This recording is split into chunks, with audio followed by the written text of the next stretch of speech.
Boa noite a todos, a todas. Então, como já foi apresentado, nós temos um percurso a realizar esse ano, né? Com esse tema da presença de Deus no meio de nós, que é um tema assim tão fundamental, que é ainda uma novidade para todos nós, mesmo quando a gente fala da presença de Deus entre nós. Se a gente for ver como Deus, desde o início, sempre marcou essa presença e quis estabelecer essa presença, nós vamos ficar assim, emocionados até de ver como Deus, tão grande, tão poderoso, fez questão de estar conosco caminhando no meio de nós. Isso não é uma sensação, uma ideia simplesmente, mas é expressão da verdade, do mistério da fé. Então a paz esteja com todos, sejam bem-vindos, viu? A Universidade Popular Mariana, ela tem um objetivo especial, não se trata só de aprender teoria, para a gente ficar assim mais esclarecido. Isso é importante sim, mas tem um objetivo de fazer com que aquilo que a gente reflete, de algum modo se expresse na nossa vida, nos ajude a viver com mais profundidade, com mais intensidade o mistério da nossa fé. Nós corremos muito risco hoje, porque a nossa cultura está promovendo muito, assim, as pessoas aprenderem muita coisa, ter muita informação e tal, mas nem sempre isso corresponde depois a uma experiência de vida.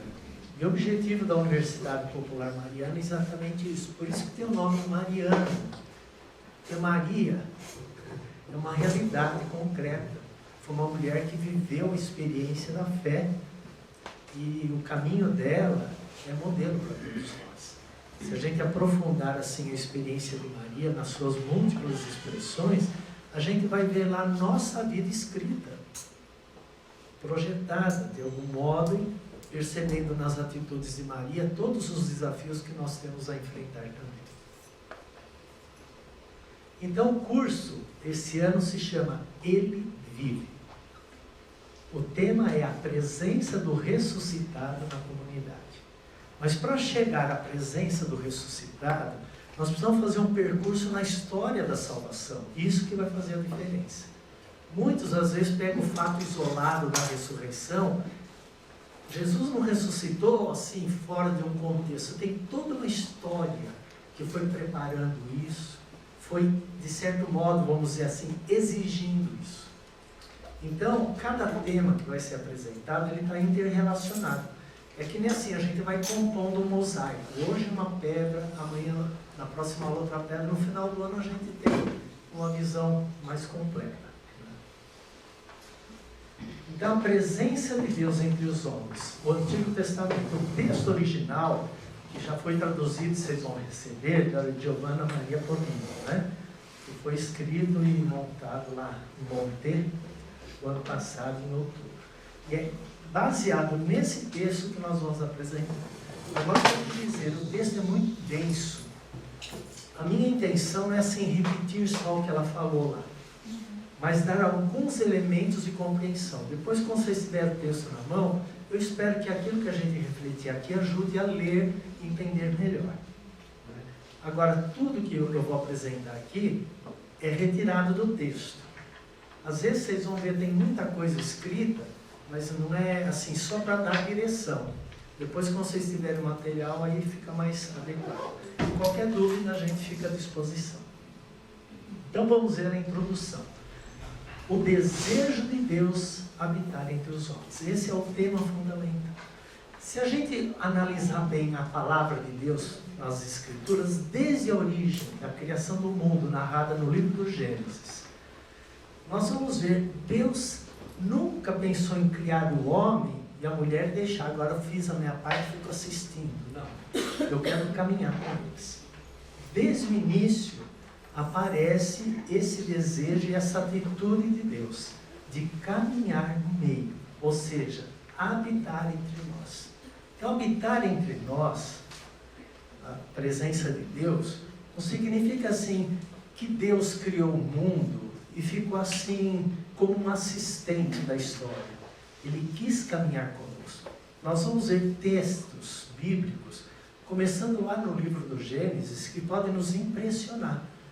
mesmo que a linguagem muitas vezes seja literária, simbólica, é porque vocês sabem que palavras nem sempre conseguem expressar o mistério.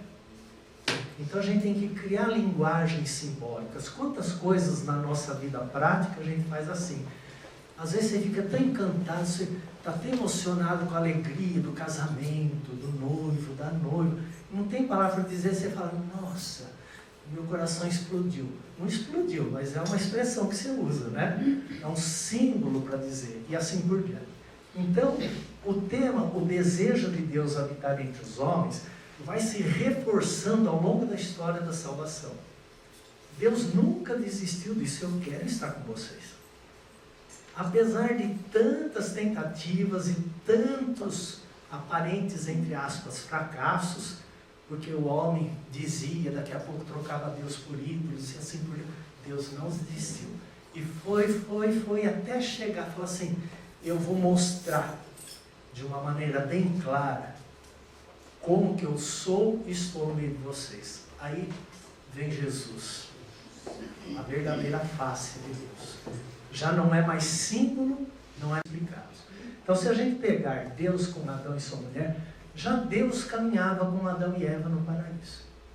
Depois, Deus faz aliança. A gente talvez nem tenha noção do que é uma aliança. O que é Deus fazer aliança conosco? Nós vamos ver isso em alguns textos, né? Depois, o anúncio da nova aliança. Quer dizer, aquela aliança que Deus fez era apenas assim uma preparação para uma aliança definitiva, onde ficasse muito mais claro, definitivo, como Deus está no meio de nós, que acontece com Jesus. Depois, dois temas fundamentais que representam a presença de Deus, que está no livro do Êxodo e primeiro livro dos Reis, o santuário e o templo. Depois nós vamos aprofundar um pouco isso. Outro tema, o templo de Salomão, o verdadeiro templo de Salomão, né, que foi destruído. Depois nós vamos ver um pouco isso, e o que significou. E finalmente a promessa do novo templo, que já aparece em Ezequiel, não apenas o templo no sentido construção, mas templo como aquilo que nós vamos depois no Novo Testamento descobrir. Aquilo que Jesus diz, vocês são o templo de Deus. Eu habitarei no meio deles. Deus confirma isso de muitos modos, que depois vai se revelar definitivamente em Jesus. A sabedoria de Deus estabelece sua tenda entre os homens. Um dos temas fundamentais para entender a presença de Deus entre os homens é compreender o que é sabedoria. Que é algo diferente daquilo que a gente habitualmente interpreta, né? Não é conhecimento, informação, apenas cultura. A sabedoria é uma maneira de perceber a vida no seu mistério, além dos nossos conhecimentos, além da nossa inteligência, é muito mais pela intuição, pela fé, do que pela razão. Então, a questão da sabedoria é muito importante. Por isso que até Maria é chamada de sede da sabedoria na ladainha, né? Não é porque ela era doutora de filosofia e teologia, mas porque ela percebeu a vida além das aparências a partir do mistério da fé. E também a Torá e a presença de Deus. Torá é uma palavra hebraica que simboliza os 10 mandamentos, né? A tábua da lei que Moisés recebeu. Então lá está a síntese de tudo o que Deus deseja viver e como é necessário viver aquilo para que Ele esteja entre nós. Então a Torá vai ser apresentada não como um código de lei, como nós temos as leis civis, para regular a vida simplesmente, ou até para proibir alguma coisa, mas para libertar e dar a sabedoria para que Ele seja presente entre nós. Então vamos, a presença de Jesus em meio a nós é o ápice da espiritualidade da unidade. Todos nós sabemos que nós vamos caminhando ano após ano, aprofundando aspectos da vida cristã à luz da espiritualidade da unidade. E este ano nós aprofundamos o texto de Mateus 18, 20, que aqui expressa o resultado, podemos dizer assim, de toda a manifestação de Deus ao longo da história da salvação. Então vejamos. A presença de Deus em meio ao povo. A presença de Deus em meio à humanidade é uma revelação revolucionária na história da humanidade que perpassa toda a Bíblia. Isso é impressionante. Se a gente pegar desde a primeira página da Bíblia, quando Deus vai criando tudo, e depois qual é a obra-prima da criação? Depois que o mundo está pronto, aí Ele coloca o homem e a mulher. E a partir daí caminha com eles. Nós vamos ver. Depois, todos os livros da Bíblia, tanto do Antigo como do Novo Testamento, mas é importante ver que no Antigo Testamento, pode voltar um pouquinho, por favor. Então, essa presença é manifestada ao longo da história do povo de Israel e se manifesta de maneira definitiva na pessoa de Jesus de Nazaré, ou Emmanuel, Deus conosco. Jesus recebeu esse nome de Emmanuel, o anjo fala, e também em outros momentos, que significa em hebraico Deus conosco. Por isso que até na missa a gente diz, Ele está no meio de nós, quando o sacerdote saúda, né?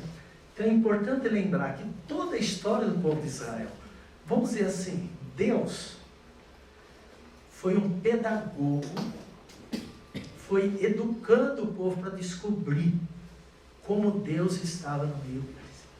E queria estar com Ele e não desistiu disso, apesar de tudo. Isso é importante ver, então, a gente vai vendo a evolução do fato. Desde o começo, a gente vai vendo Deus presente, o homem muitas vezes recusa a Deus e vai distorcendo o caminho. E Deus não desiste, volta e faz aliança, faz o templo, e assim vai, finalmente ele fala, olha, agora eu vou pessoalmente mandar meu filho. Aí, digamos, não tem mais nada que fazer a não ser, né, reconhecê-lo. A presença de Deus em meio à humanidade, na pessoa de Jesus, se expressa de modo grandioso e definitivo no livro do Apocalipse, que é o último livro da Bíblia. Eu coloquei o texto aqui, capítulo 21, que ao final diz, vi então um céu novo e uma nova terra, pois o primeiro céu e a primeira terra se foram e o mar já não existe. Vi também descer do céu de junto de Deus a cidade santa, uma Jerusalém nova, pronta como uma esposa que se enfeitou para o seu marido. Nisto ouvi uma voz forte do trono que dizia, eis a tenda de Deus com os homens, Ele habitará com eles, eles serão seu povo, e Ele, Deus com eles, será o seu Deus. Portanto, o livro termina dizendo assim, por que Deus criou a humanidade? Para estar com ela. Não é que nem um pai e a mãe falam, criei, já te eduquei, agora eu quero estar com você. Na alegria, na tristeza, na saúde e na doença. Ele experimentou. Por isso que o matrimônio tem um papel importante, se a gente entender a aliança de Deus, porque é um sinal que deveria ser visível da aliança de Deus com a humanidade. Desde a criação, Deus deseja estar no meio do povo e partilhar de seu amor com suas criaturas. Interessante ver assim, aquilo que São Paulo diz, Ele esvaziou-se de si mesmo.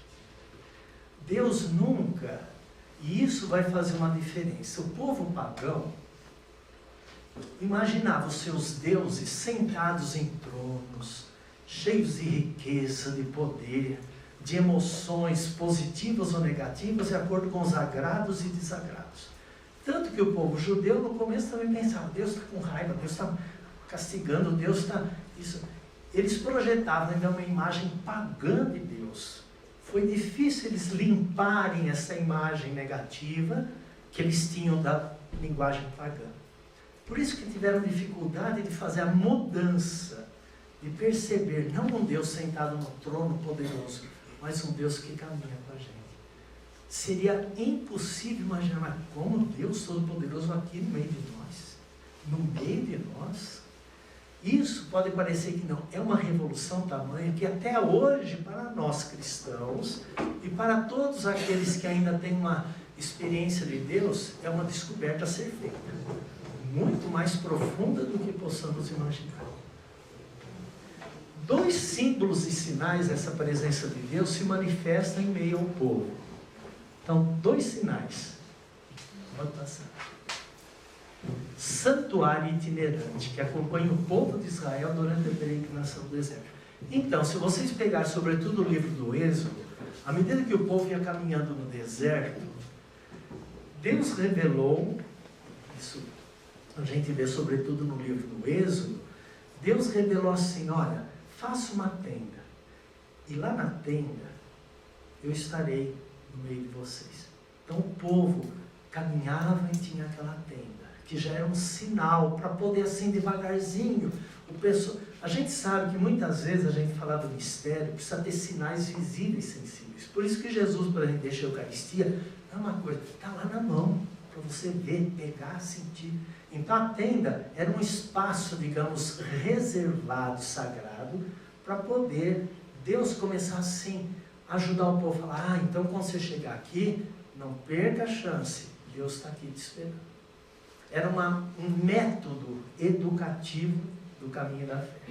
Além do santuário itinerante, depois veio o templo. O templo já não era itinerante, ele era fixo, né? Local específico onde se deve adorar a Deus. Jerusalém se torna o símbolo da morada de Deus entre o povo no templo a ele dedicado. Então, inicialmente, a tenda foi sendo um símbolo. Quando o povo passou do deserto, já chegou na terra prometida, já pôde, digamos assim, tomar posse do reino, eles construíram o templo.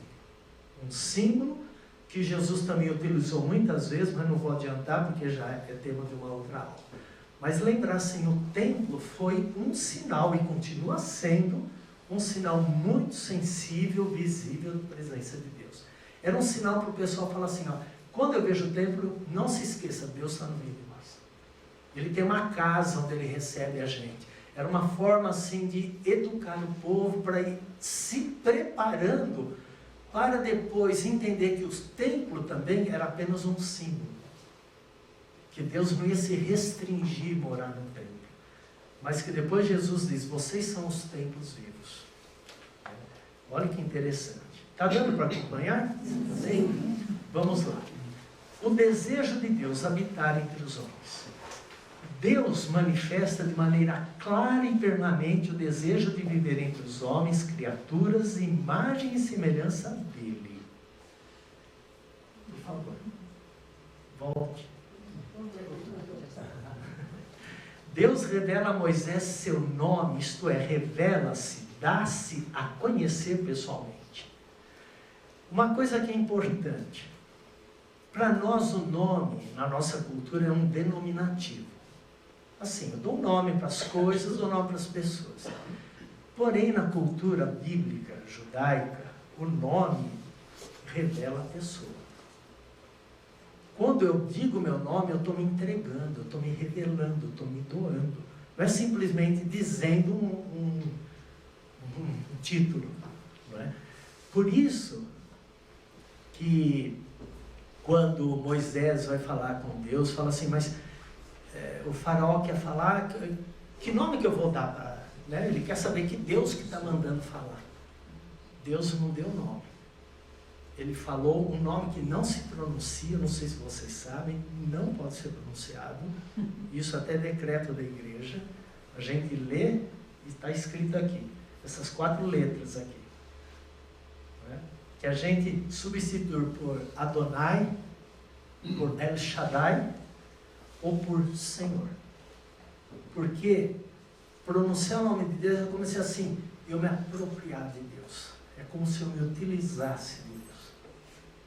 É interessante, parece que é uma simples regra, mas tem uma sabedoria. Pronto. Deus revela a Moisés seu nome, isto é, revela-se. Dá-se a conhecer pessoalmente, como dissesse, olha, eu sou assim. Você pode entrar e me conhecer sem segredo. Por isso que a chama, que aparece lá como símbolo, porque a chama é um símbolo assim, queima tudo, só deixa de pé a luz, né? O calor. Afirma que irá caminhar com seu povo, mesmo depois da quebra da aliança, quando o povo construiu um bezerro de ouro enquanto Moisés estava na montanha santa. Então o texto diz, o Senhor disse, eu mesmo irei e te darei descanso. Disse Moisés, se não vieres tu mesmo, não nos faças sair daqui. Como se poderá saber que encontramos graça aos teus olhos, eu e teu povo? Não será pelo fato de ires conosco? Assim seremos distintos, eu e o teu povo, de todos os povos da face da terra. Aí eles começam a entender uma coisa diferente. Esse Deus que fala conosco, que caminha conosco, está revelando que é o único verdadeiro Deus, porque os outros deuses não têm essa cara, não têm esse jeito, não têm essa característica. Aí que eles começam a fazer um passo muito fundamental, de que existe um único e verdadeiro Deus, que se revela, e não um Deus que eu crio segundo minha imaginação, meus medos, meus sentimentos, seja o que for. Deus com Adão e sua mulher no Éden. Essa é a primeira expressão. Deus passeia no jardim do Éden com o homem e a mulher. Eu acho linda essa expressão. Deus todo dia saía para caminhar. É uma forma de dizer, né? Tanto que depois, o homem e a mulher criados à imagem e semelhança de Deus são o vértice da criação. E convivem com Deus no jardim do paraíso terrestre. Então, o símbolo do paraíso terrestre é para mostrar assim, quando Deus está no meio, nós vivemos o paraíso. O paraíso é viver com Deus entre nós. Tanto que, quando eles se deixam seduzir, pode passar, pela desobediência à ordem de Deus, esta harmonia e esse relacionamento foram rompidos. O que aconteceu? Adão e Eva não conseguem mais permanecer no jardim e conviver com Deus. É interessante, o texto diz assim, que Deus procura Adão, fala, Adão, onde você está? Ele fala, eu me escondi. Mas por que você escondeu? Porque eu estou nu. Quem disse que você está nu? Foi a mulher que comeu o fruto que a serpente, a mulher coloca a culpa na serpente, o homem na mulher. Um vai jogando no outro. Para dizer assim, sentir o nu não é uma questão de nudez física, é um símbolo, quer dizer, eu me esvaziei. Eu não consigo mais viver essa harmonia. Não aguento mais ficar no paraíso. Isso é interessante. Já vai mostrando que quando a gente não tem Deus entre nós, o paraíso se rompe. Isso a gente pode ver em qualquer experiência, né? Por isso diz, Deus é fiel e deseja salvar a humanidade da chaga da desobediência originada pela adesão à mentirosa tentação da serpente. É interessante ver, Deus não falou, bom, agora vocês vão embora e ficam por aqui. Eu fiz a minha parte, não. Não. Eu vou mandar uma mulher, ela vai gerar e ela vai esmagar essa serpente. Quer dizer, mostra como Deus não desiste. Assim, não é porque nós traímos a Deus que Deus fala, bom, então perdi a amizade com Ele. Não, aí que o meu amor vai permanecer. Eu quero conquistar, eu quero estar junto. Deus que fez o céu, por favor, voltar.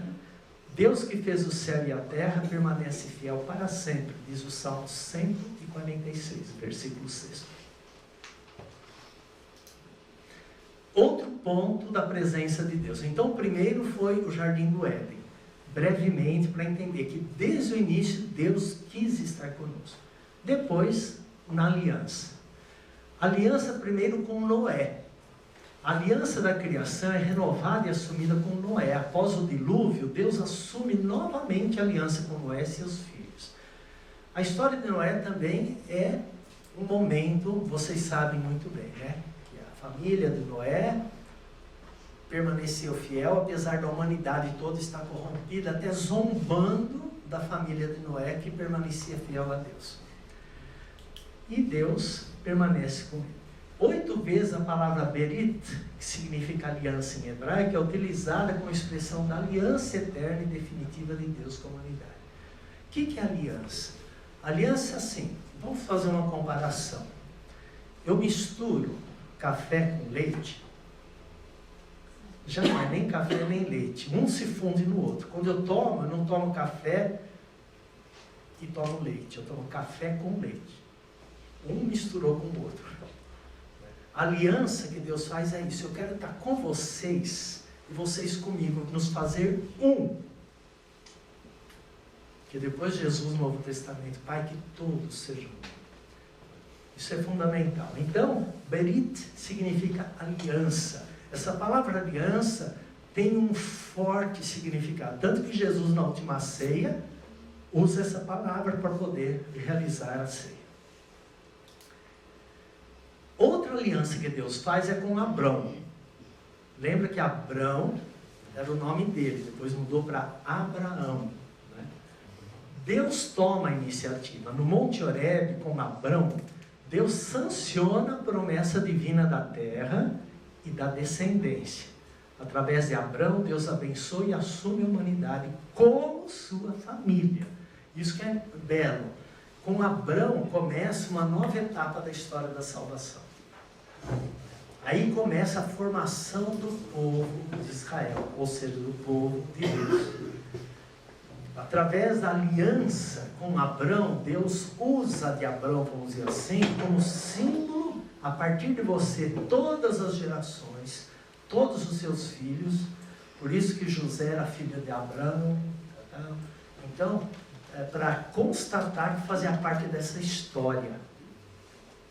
Então, todos os membros descendentes de Abraão, não só fisicamente falando, mas aceitando a cultura, a fé, a aliança, eles começavam.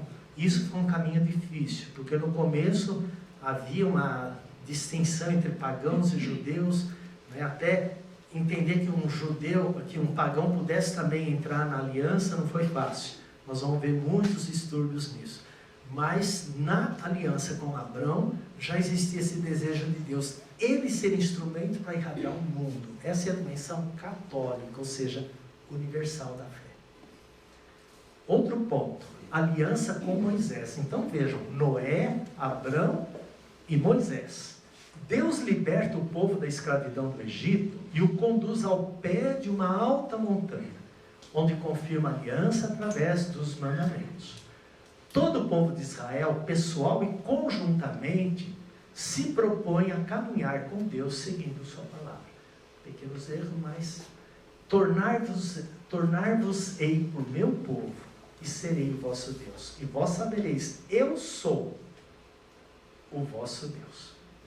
A aliança com Moisés, vamos dizer assim, atinge a clareza, o ápice, tem até documento, que são as tábuas da lei. Onde Deus assina, digamos assim, fala, olha, aqui está o nosso contrato. Eu sou o Deus de vocês, e vocês são o meu povo. E qual é, digamos assim, o código? Quais são os termos desse contrato? O decálogo, os 10 mandamentos. Então aqui é muito importante, Deus liberta o povo e conduz, onde ele confirma a aliança através dos mandamentos. Aqui aparece uma coisa que nós devemos também descobrir, que os mandamentos, eles não podem ser vistos como se fossem simples leis, ou civis, ou morais, etc. Aqui está a expressão assim, Deus se revela como aquele que ama o seu povo, além e apesar de tudo. E espera que o povo também o ame, além e apesar de tudo. Então a aliança alia, junta os dois corações, digamos, de Deus e da humanidade. Então é um código de educação para viver essa relação de amor. Se a gente entender assim os mandamentos, nossa, eles têm um significado muito maior do que aqueles que nós podemos dar habitualmente, né? Às vezes a gente até restringe o significado dele e não percebe que, na verdade, por isso que Jesus falou, todos os 10 mandamentos se resumem num só, amai-vos uns aos outros como eu vos amei. O mundo saberá que vocês são meus discípulos se vocês se amarem. E assim, ele dá o verdadeiro e profundo sentido que todos os mandamentos têm. O povo, no entanto, é infiel à aliança com a idolatria. Os profetas chamam o povo a voltar à aliança e ser fiel, assim Deus estabelecerá entre eles sua morada. Interessante ver que toda a história do povo de Deus e a história da igreja e da salvação em todos os tempos sempre vai ser uma luta. Nós temos uma tendência à idolatria, que é muito mais profunda do que a gente possa imaginar. Não se trata da idolatria no sentido vulgar da palavra, que muitos às vezes até usam. Vocês adoram imagem, isso, aquilo. Não. Tudo que eu substituo Deus por alguma coisa, seja dinheiro, poder, sexo, fama, fortuna, seja lá o que for, que eu coloco no lugar de Deus, isso é idolatria. Pode ser meu egoísmo, meus ressentimentos e tudo mais. E é importante então a gente ver que o povo de Israel não conseguiu, de uma maneira permanente, fiel, viver a aliança. No entanto, Deus não desistiu disso. Tomou sempre a iniciativa. Importante ver, isso para nós é fundamental. Deus que toma a iniciativa. Ele não fica esperando o povo. Ele vai e fala. Ele vai e toma a iniciativa. Ele cria condições para isso. O Antigo Testamento tem muitas cenas que marcam. Nós vamos ver se o tempo permite. O profeta Jeremias é o mensageiro dessa nova aliança que Deus estabelecerá com a casa de Israel. O texto é meio longo, mas eu achei oportuno colocar. Eis que dias virão, oráculo do Senhor, em que selarei com a casa de Israel uma aliança nova. Não como a aliança que selei com seus pais no dia em que os tomei pela mão para fazê-los sair da terra do Egito. Aliança que eles mesmos romperam, embora eu fosse o seu Senhor, oráculo do Senhor. Porque esta é a aliança que selarei com a casa de Israel depois desses dias. Eu porei minha lei no seu seio e a escreverei em seu coração. Só para dizer seio e coração, todas as culturas usam certas linguagens simbólicas, né? Para nós o seio pode parecer assim uma coisa só feminina, mas todo homem também tem seu seio diferente. E na Bíblia a palavra seio e coração tem uma relação muito profunda. Por isso que é usada aqui. Não vou entrar em detalhes, mas só para despertar, depois vocês leem no texto. Eu porei minha lei no seu seio e escreverei em seu coração. Então eu serei seu Deus e eles serão meu povo. Ou seja, se a lei não entrar no seio e no coração, a pessoa não é fiel. Fica só na cabeça, no ouvido, na teoria. Por isso que Jesus diz, onde está o seu tesouro, aí está o seu coração.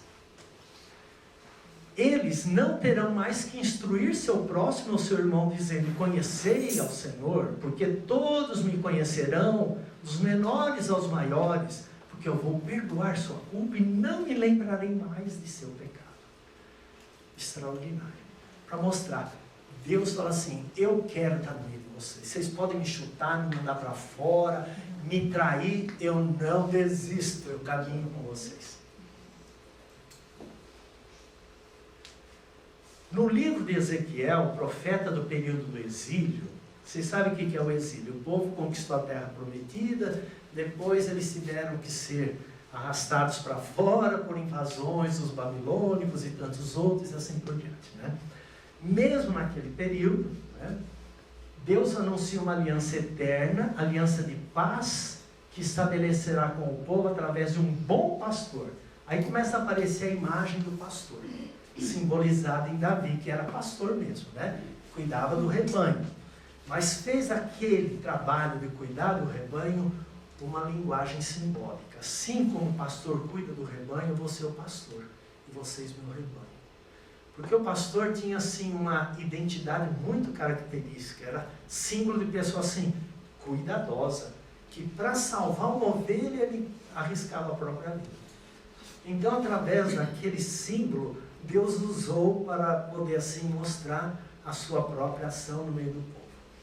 O profeta Ezequiel então diz, o meu servo Davi será rei sobre eles, e haverá um só pastor para todos, e andarão de acordo com as minhas normas, guardarão os meus estatutos e os praticarão. Habitarão na terra que dei ao meu servo Jacó, terra que habitaram os vossos pais. Como nós estamos falando do Antigo Testamento, é impossível não ler certos textos para a gente perceber a fonte de onde vem toda a nossa reflexão. Não é? Vou pular aqui. Concluirei com eles uma aliança de paz, a qual será uma aliança eterno. Não tem divórcio, Deus não divorcia. Por isso que tem profeta que diz assim, né, que Deus é o marido traído.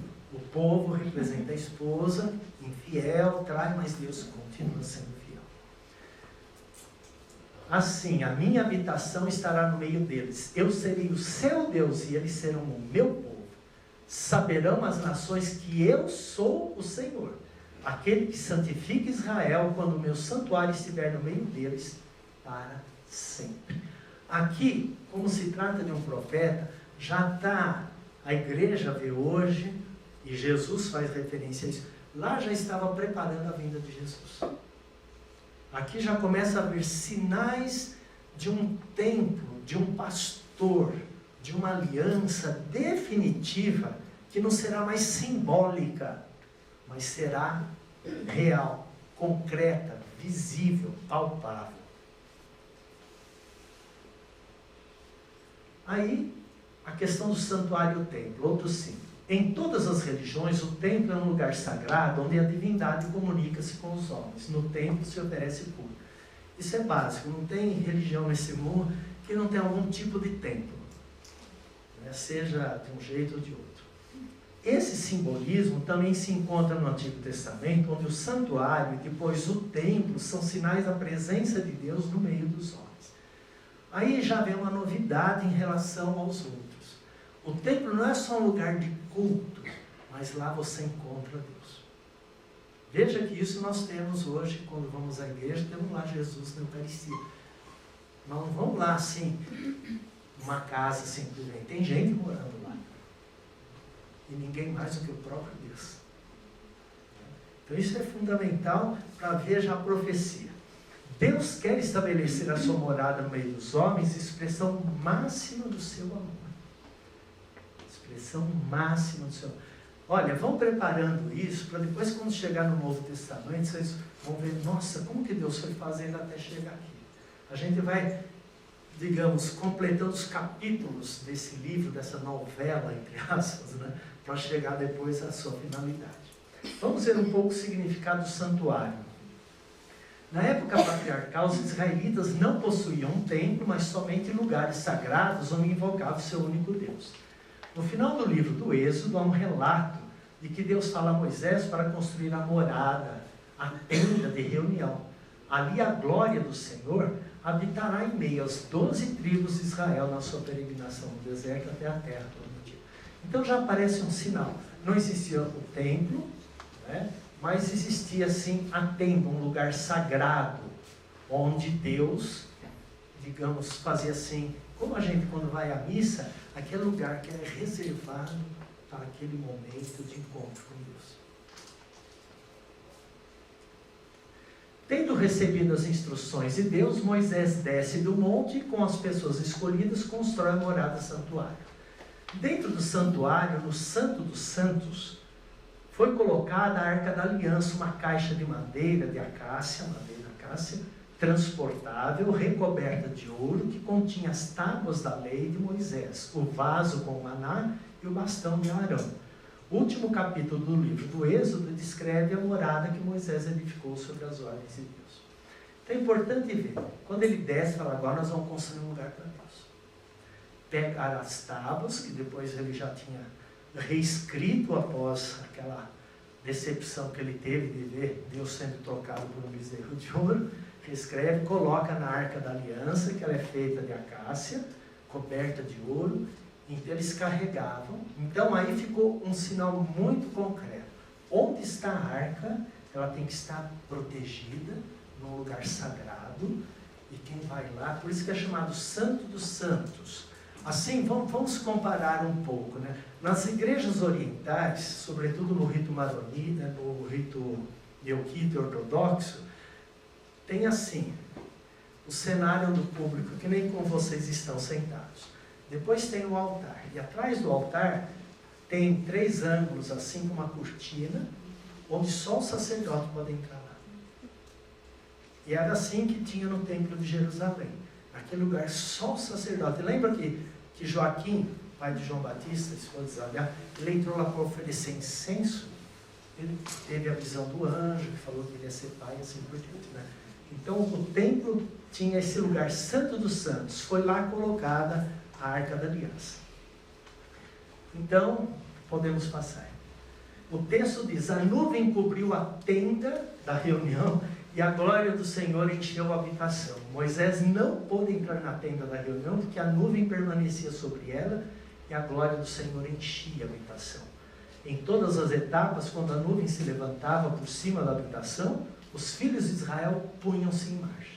Então, era um símbolo. Quando a nuvem estava baixa, Deus saía. Quando a nuvem se levantava, então agora ele saiu, nós podemos caminhar. Eles não caminhavam enquanto. É interessante assim, para mostrar, não que Deus abandonava o povo, mas falar assim: agora vocês podem caminhar, eu vou caminhar. Né?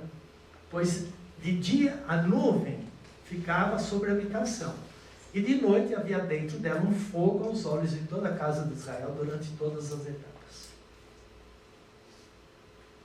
Continuando sobre o santuário, vários nomes na Bíblia falam que é santuário: morada, tenda da reunião, do testemunho, tabernáculo, que a igreja depois adotou para falar de sacrário, né, o tabernáculo. A presença de Deus no santuário é tangível, mas escondida. A glória de Deus é velada pela nuvem. Aqui também está uma pedagogia, uma metodologia de Deus. Quer dizer, Deus está real, presente, mas ao mesmo tempo escondido. Ou seja, você não vai ver Deus cara a cara, com os olhos, que nem quando você vê a Eucaristia.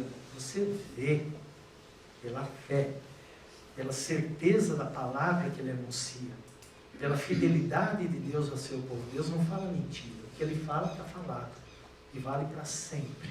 Não é como nós que falamos, depois podemos mudar de opinião, etc. Deus falou para sempre, não volta atrás.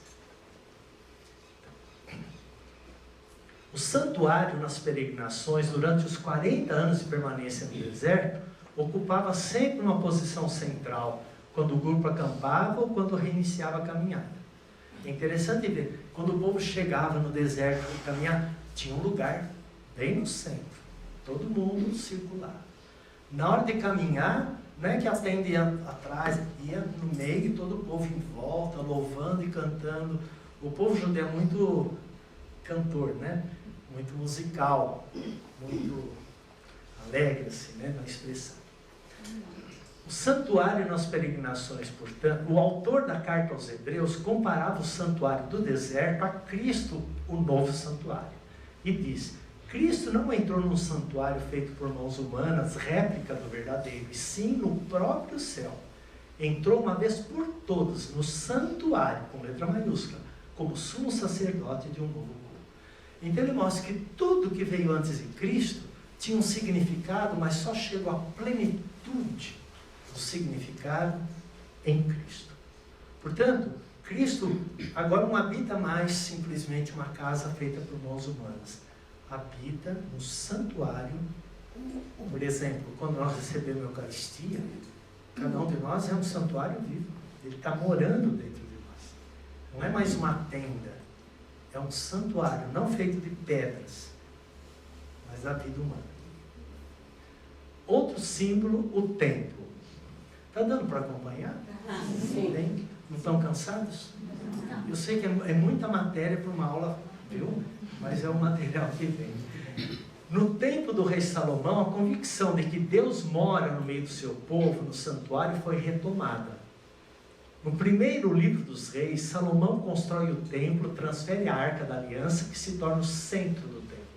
A glória de Deus toma posse do templo e estabelece ali sua morada. Então Salomão, ele construiu o primeiro templo fixo, que foi cada vez mais sendo... Depois até Herodes, 9 anos antes de Cristo, né, reformou esse templo, uma coisa maravilhosa, que depois foi, porque tinha sido... Então aí vem o texto, eu não vou ler, que ele é bastante longo, mas só para vocês verem. No primeiro livro dos reis, aqui fala do templo. E o outro texto mais curto. O rei Salomão afirma: construí a casa para o nome do Senhor, Deus de Israel, na qual se acha a aliança que o Senhor concluiu com nossos pais, quando os fez sair da terra do Egito. Que teus olhos estejam abertos dia e noite sobre esta casa, sobre este lugar no qual dissestes, meu nome estará lá. Olha que interessante, não diz eu estarei lá, meu nome, o que significa a mesma coisa, eu estou lá, se meu nome está lá. Por isso que o segundo mandamento, quando diz, não tome o nome de Deus em vão. Quando você usa o nome de Deus em vão, não é o nome dele que você está usando, você está usando Deus. Você está abusando de Deus. Você está transformando Deus num objeto de interesse. Você reduz Deus a algo manipulável pelo seu egoísmo, pela sua falta de amor. O templo de Jerusalém é o centro do culto do Senhor, onde o povo vai em peregrinação 3 vezes ao ano. Eles iam caminhando de qualquer região. Na época da Páscoa, que era a lembrança do quê? Da saída do Egito, né? De Pentecostes, que era a festa das colheitas, e depois a festa dos tabernáculos ou das moradas.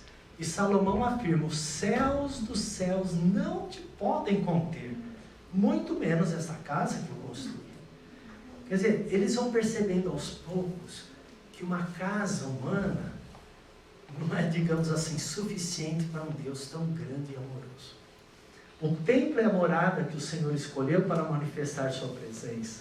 Salomão, sucessor de Davi, exprime isso após ter abençoado o povo, vinculando a presença de Deus à prática dos ensinamentos e mandamentos. Aí que vem uma coisa muito importante, que está no primeiro livro dos Reis.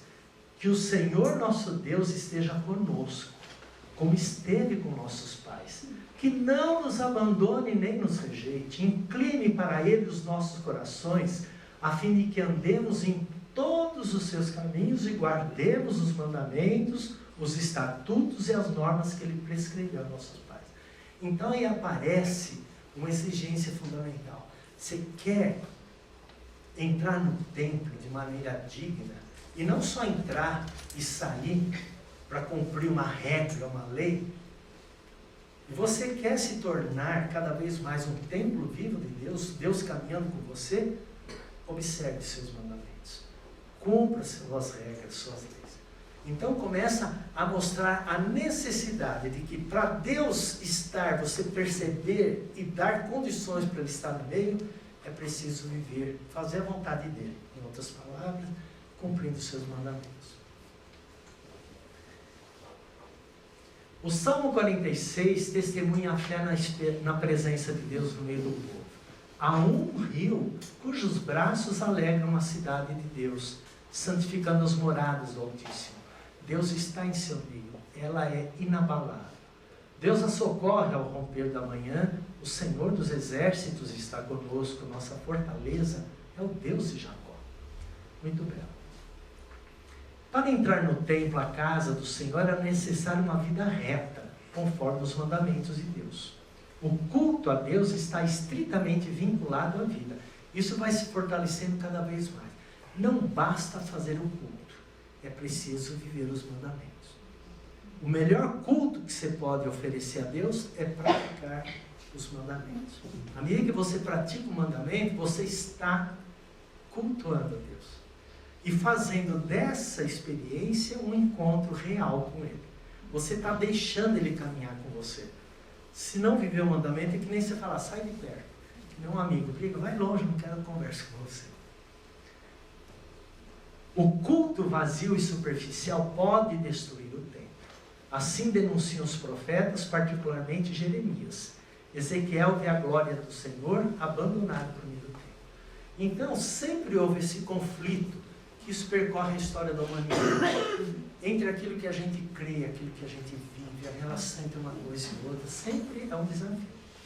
Então nós podemos muitas vezes ser infiéis à promessa, à aliança, e Deus não desiste, Ele permanece, mas de algum modo nós nos afastamos dEle. Não é Deus que manda fora, nós que nos afastamos. Nabucodonosor conquistou Jerusalém e destruiu o templo de Salomão, conhecido como o primeiro. Isso significou uma verdadeira catástrofe natural. Sem o templo não existia mais lugar para oferecer culto a Deus. Porém, o profeta Ezequiel promete um novo templo. Então a gente nem pode imaginar, depois de tudo que o povo tinha aquele templo, e o templo foi destruído. A gente fala, nossa, acabou. Então Deus, de duas uma, ou Ele nos abandonou, ou Ele nos enganou. E o profeta Ezequiel levanta a voz e diz, pode passar. Aí vem a promessa de um novo templo. Então vamos aprofundar. Vocês já foram a Jerusalém alguma vez? Viram os resquícios do templo que está lá, né? Que até hoje os judeus vão lá fazer as orações deles, né? É muito bonita a devoção. O profeta Ezequiel, no capítulo 40, que se encontra no exílio da Babilônia, tem uma visão majestosa do novo templo de Jerusalém. O profeta contempla a glória de Deus que toma posse do templo, dizendo, o texto é longo, só vou destacar alguns versículos. Levou-me então para o pórtico que conduz para o oriente, e eis que sobreveio a glória de Deus de Israel da porta do oriente. O seu ruído era como o ruído de muitas águas, e a terra resplandecia com sua glória. A glória do Senhor chegou ao templo pelo pórtico que dá para o oriente. O Espírito ergueu-me e trouxe-me para o átrio interior, e eis que a glória do Senhor enchia o templo. Ouvi então alguém que falava comigo de dentro do templo, enquanto o homem estava em pé junto de mim. Disse-me, filho do homem, este é o lugar do meu trono, e o lugar da planta dos meus pés, onde habitarei no meio dos filhos de Israel para sempre. Agora, contudo, vão afastar-se para longe de mim as suas prostituições e os cadáveres dos reis, pelo que habitarei no meio deles para sempre. Aí começa a aparecer, então, o templo como se fosse a casa de um rei. Deus sendo comparado com um rei. O rei tinha seu trono, o escabelo dos pés, que era a almofadinha onde ele punha, digamos, os pés, etc. Então, o povo começa a simbolizar o templo assim, aqui é a casa do nosso rei. Nós vamos lá, assim como o povo obedece o rei, ele que dá ordem, o que ele manda tem que cumprir, etc. Manda fazer guerra, faz guerra, manda isso, aquilo. O nosso rei é ele. Mas sempre com aquela duplicidade. Buscar a Deus e acabar traindo a ele, porque há infidelidade. Mas o profeta Ezequiel continua insistindo. Pode passar. No capítulo 37, tudo é Ezequiel aqui. Deus declara, a minha habitação estará no meio deles. Eu serei o seu Deus e eles serão o meu povo. Narra-se também a casa do Senhor. Ezequiel descreve a água que escorria ao lado direito do rio. Ali aonde chegava a torrente da água, tudo florescia. Isso está no texto original da apostila que vocês vão receber. Isso para mostrar o seguinte, né? Não pode colocar. Mostrar que, apesar de tudo que parecia contradizer, vocês viram o símbolo aí que fala da água, né? A água que dá vida, que vem do Oriente, porque assim como a gente fala norte, sul, leste, oeste, tem um significado. Para eles o Oriente é a porta de entrada, o Ocidente é a saída, tem toda uma simbologia. Então, vindo do Oriente significa, vem do lado bom, vem do lado do Senhor, etc. Então essa água simbolizava, que depois nós vamos ver no Novo Testamento, simbolizava o batismo, o próprio Jesus que disse, eu sou a água viva, quem tiver sede vem beber em mim, e assim por diante. Então a gente vai percebendo já aqui, toda aquela história que vai sendo construída, narrada até chegar, é que nem um filme, vamos dizer assim, a gente vai vendo os personagens e tal, no final a gente vai ver como que termina essa história, por que aquele foi perseguido, por que aquele morreu, quem que era o verdadeiro bandido, etc. E assim por diante. E para encerrar agora, alocuções sobre a presença de Deus.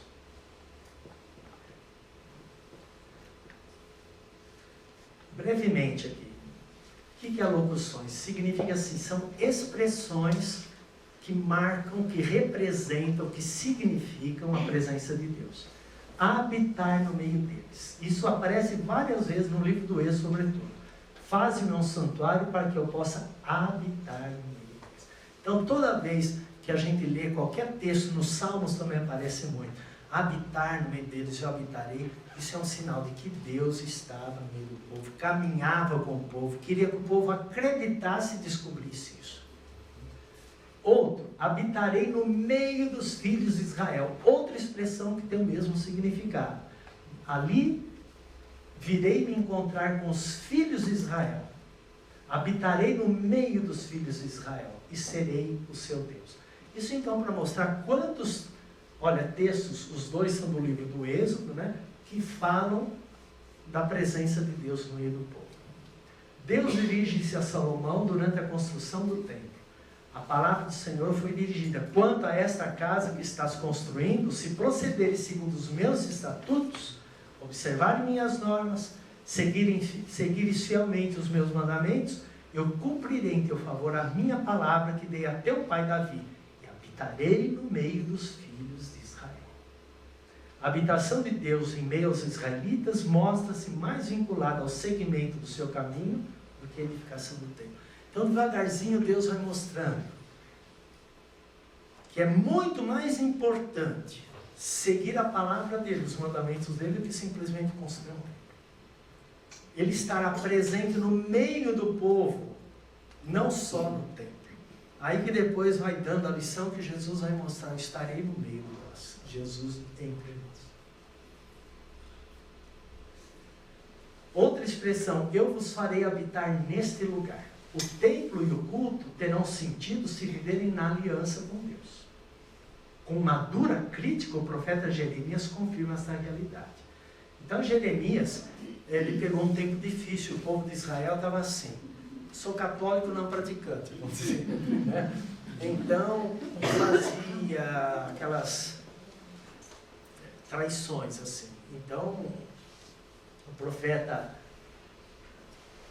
Jeremias chama a atenção: palavra me foi dirigida a Jeremias da parte do Senhor. Coloca-te à porta do templo do Senhor e anuncia ali esta palavra. Escutai a palavra do Senhor, vós todos judeus, que entrais por estas portas para adorares o Senhor. Assim disse o Senhor dos exércitos, o Deus de Israel: melhorai os vossos caminhos e as vossas obras, e eu vos farei habitar neste lugar. Não confiem em palavras mentirosas, dizendo: este é o templo do Senhor, templo do Senhor, templo do Senhor. Porque se realmente melhorardes os vossos caminhos e as vossas obras, se realmente praticardes o direito, cada um com seu próximo, se não oprimirdes o estrangeiro, o órfão e a viúva, se não derramardes sangue inocente neste lugar, e não correrdes atrás dos deuses estrangeiros para a vossa desgraça, então eu vos farei habitar neste lugar, na terra que dei a vossos pais há muito tempo, e para sempre. Então Deus sempre insistiu, cada vez mais vai mostrando, desde que ele deu os mandamentos, falou: é isso. Sem isso, qualquer culto é falso, não é agradável a Deus. Outra expressão: a glória do Senhor chegou ao templo. Ezequiel: a terra resplandecia com sua glória, a glória do Senhor chegou ao templo. Então essas expressões que estão em destaque em vermelho, são expressões repetidas em vários textos do Antigo Testamento, para reforçar como Deus caminhava no meio do povo. Mais uma: eis que veio para morar, habitar em Jerusalém. Jerusalém era um símbolo, como para nós é Roma hoje, né? Onde está o Vaticano, o Papa, que representa a sede da igreja. Então Jerusalém se tornou a capital da fé, porque o templo estava lá. Se não fosse lá, né, seria outro lugar.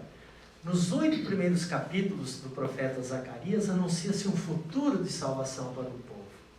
Exulta, alegra-te, filha de Sião, porque eis que venho para morar em teu meio, habitarei no meio de ti.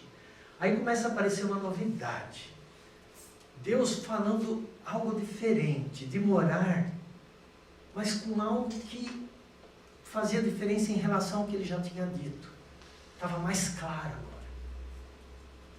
O povo ia ter mais certeza e visibilidade da presença de Deus. No capítulo 8 anuncia novamente a vinda do Senhor em meio ao povo. A palavra do Senhor dos exércitos foi dirigida nos seguintes termos: voltarei a Sião e habitarei em meio a Jerusalém. Trarei de volta para que habitem no seio de Jerusalém. Virão novamente povos e habitantes, dizendo, vamos procurar o Senhor dos Exércitos. E assim por diante. Então, para ver quantas e quantas afirmações insistentes, profundas, que não são repetitivas, mesmo que aparentemente repitam, elas sempre trazem um avanço. É que nem, por exemplo, se a gente ouve uma ópera, uma música clássica, seja o que for, ou ler um poema, você pode ler várias vezes, ouvir várias vezes, se você prestar atenção, sempre vai perceber algum detalhe novo, que já estava lá, mas você não tinha percebido. Se ouve várias vezes, lê aquele poema, como o texto do Evangelho, você lê cada dia, você fala, meu Deus, você pode repetir a parábola do bom samaritano e sempre vai ser uma novidade. E aqui também aparecem essas fórmulas diversas que os profetas usavam. Após o decreto de Ciro, muitos judeus exilados na Babilônia retornaram a Jerusalém e reconstruíram o segundo templo, provavelmente 515 a.C. A partir de 19 a.C., Herodes o Grande mandou restaurá-lo, dando-lhe um novo esplendor, que foi uma coisa assim. O povo vai tomando sempre mais consciência de que Deus habita em um templo não construído por mãos humanas. O templo terrestre é apenas uma imagem imperfeita.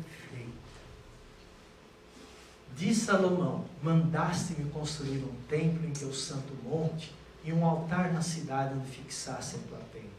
Cópia da tenda santa que preparaste desde a origem. Livro da sabedoria.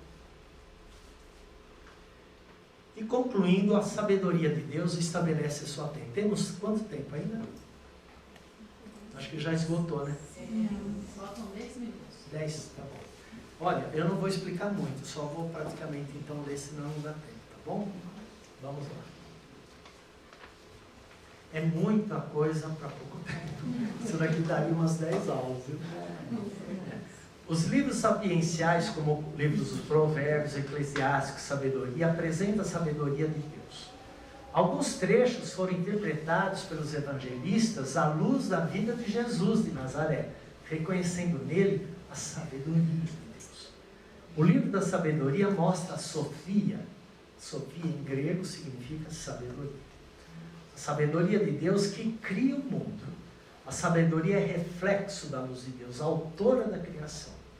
O prólogo do Evangelho de João afirma que através do verbo de Deus, todas as coisas foram criadas. A sabedoria é personificada. A sabedoria foi seu próprio elogio. Armei a minha tenda nas alturas e meu trono era uma coluna de nuvens. Na tenda santa, em sua presença oficiei deste modo, estabeleci em Sião e na cidade amada, encontrei repouso, meu poder está em Jerusalém. A sabedoria de Deus manifesta uma trajetória que tem início no céu e busca um lugar onde permanecer. A sabedoria criadora com a qual Deus cria as coisas. Procura um povo onde permanecer. E o Criador lhe dá uma ordem, fixar sua tenda em Jacó e habitar em Sião, no coração da cidade santa de Jerusalém. O que aparece aí? A sabedoria é uma linguagem própria desse Deus que se revela ao povo de Israel. É como dissesse assim, olha, os outros deuses não têm sabedoria, por isso não tem consistência o que eles dizem. A sabedoria, ela que faz as coisas. Foi através da sabedoria que o mundo foi criado, ou seja, foi do próprio Deus. São João, no primeiro capítulo do seu Evangelho, quando ele diz, o princípio era a palavra, algumas Bíblias traduzem, no princípio era a sabedoria, e a sabedoria se fez carne e habitou entre nós. Palavra e sabedoria são sinônimos da presença do próprio Deus. Onde a sabedoria, Deus está. Podemos passar essa parte aqui, que vai citar textos, né, diversos aqui, do livro de Provérbios e tudo mais. E vamos ver brevemente a Torá e a presença de Deus. Torá significa lei, porém não entendida sob o aspecto jurídico, mas como ensino e instrução recebida de Deus, para viver a aliança e caminhar sua estrada. A Torá teve sempre uma importância para o povo hebreu. Era a sua identidade. Ou seja, o que distinguia aquele povo dos outros povos? Qual que é, digamos assim, a sua constituição? Todo país tem uma constituição. Qual que é a constituição do povo de Israel? A Torá, os 10 mandamentos. Essa é a nossa regra, não tinha outra, 10 mandamentos. Que depois os sacerdotes do templo e tal começaram a explicar, fazendo uma série de normas, que depois Jesus também veio questionar, porque eles inventavam um monte de coisa, que os outros tinham que cumprir, eles mesmos não cumpriam, etc. A Torá sempre teve importância. As tábuas da lei estavam guardadas na arca, na parte mais sagrada, o Santo dos Santos. Os israelitas que fizeram aliança com Deus empenharam-se em vivenciar as suas palavras, mandamentos, colocando em prática as 10 palavras. Mandamento significa 10 palavras. É possível restaurar entre os homens o shalom, paz. Aí também aparece a palavra paz muitas vezes, vocês podem ver que na Eucaristia também muitas vezes, que é uma expressão do verdadeiro Deus. Onde existe paz é porque Deus está presente. Se não tem paz, porque Ele não está. Mesmo que Ele esteja, a gente não deixa Ele atuar, digamos assim. É como se a gente ignorasse a presença dEle. Então, a palavra paz tem um significado muito importante que vai além das nossas categorias ocidentais. Para nós, paz está muito ligada a conflito, a guerra, etc. Né? Aqui não. Você pode não ter guerra nem conflito e não estar em paz. Se você não tem Deus entre você, se você não convive com Ele, se você não dá a Deus o lugar que é dele. Pode passar aqui também, aqui vai falar um pouco sobre... E vamos tirar a conclusão rapidamente, né? De tudo que nós vimos, o que deve ficar em destaque? A presença de Deus no meio do povo se expressa em vários livros da Bíblia. Começando pelo Jardim do Éden, depois a aliança que Deus fez com Noé, com Abraão, com Moisés, até a aliança definitiva. Depois, as informações e profecias de Ezequiel, sobretudo, não só, mas ele, de um modo especial, destaca isso, né, falando do templo. Depois, as várias expressões que aparecem na Bíblia, eu habitarei entre eles. E, finalmente, a Torá, na qual se fala da Shekinah, a presença de Deus, que é reconhecida não somente no templo, mas entre duas ou mais pessoas que também se mantêm na palavra de Torá. Aí começa uma novidade que depois Jesus vai mostrar a presença entre nós. Aí já começa a aparecer, a partir de Ezequiel, assim, que nós podemos construir um templo quando você e eu estamos juntos e procuramos louvar e viver a palavra do Senhor, Ele habita no meio de nós. Então o templo se transforma numa presença entre nós. Então não é mais um lugar físico. Então essa presença de Jesus entre nós, que depois vai, digamos assim, concluir toda essa caminhada, já aparece no Antigo Testamento como a presença de Deus, né, entre aqueles que vivem a sua palavra. O tempo, enfim, já está preparado para que uma criança, o Verbo de Deus encarnado, traga para o mundo, em sua própria pessoa, a presença inimaginável e extraordinária de Deus em meio aos homens. O profeta Isaías diz: o Senhor mesmo vos dará um sinal. Eis que uma virgem concederá e dará à luz um filho, cujo nome será Emanuel, ou seja, Deus conosco. Ou seja, esse menino que vai nascer dessa virgem, que vai se chamar Emanuel, é Deus conosco. Aí vocês vão tocar Deus, ouvir Deus, sentir Deus, caminhar com Ele. Não terão mais dúvidas se vocês acreditarem como Ele está no mundo.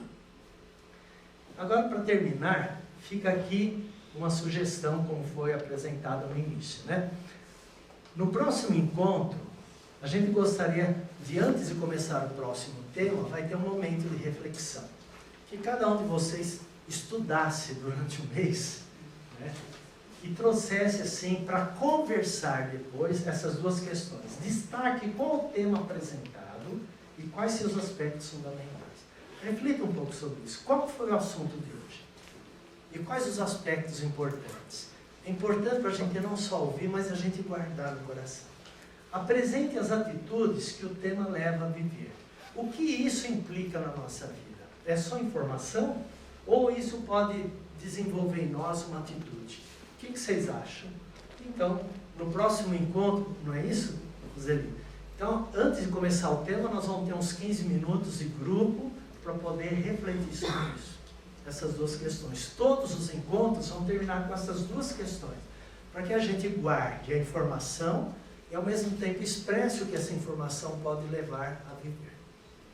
Tá bem? Estamos no tempo?